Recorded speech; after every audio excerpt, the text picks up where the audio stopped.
आप सभी YouTube family को हर हर महादेव, जय शिव शंभू। स्वागत करती हूँ अपने यूट्यूब चैनल पर। मलमास चल रहा है भोले बाबा का दिन। बहुत ही सुंदर सा भजन लेकर के आई हूँ आप लोगों के बीच में। पूरा सुनना और कैसा लगा कमेंट करके बताना। हमारे चैनल को भी अपना प्यारा आशीर्वाद देना। भोला कन्हैया में डमरू बजाम सखी, रात भर जगाम सखी नाय। भोला कन्हैया में डमरू बजाम सखी, रात भर जगाम सखी नाय।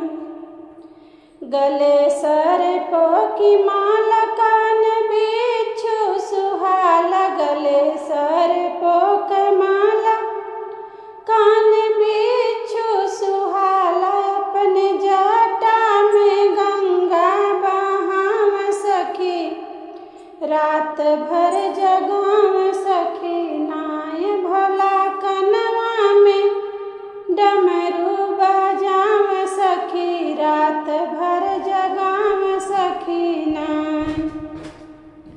दुनिया कहे आओ घरदानी, घर में टूटी बापलानी। दुनिया कहे आओ घरदानी, घर में टूटी बापलानी। शिव पर्वत पर दुनिया रमाम सखी, रात भर जगाम सखी नाय।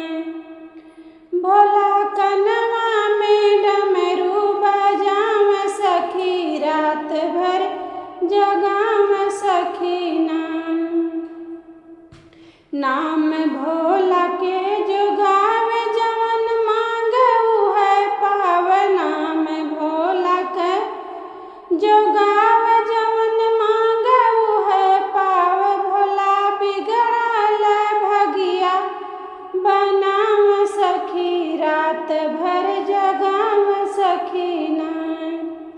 शिव बिगड़ल भाग बनाम सखी, रात भर जगाम सखी नाय। भोला कन्हैया में डमरू बजाम सखी, रात भर जगाम सखी नाय। रात भर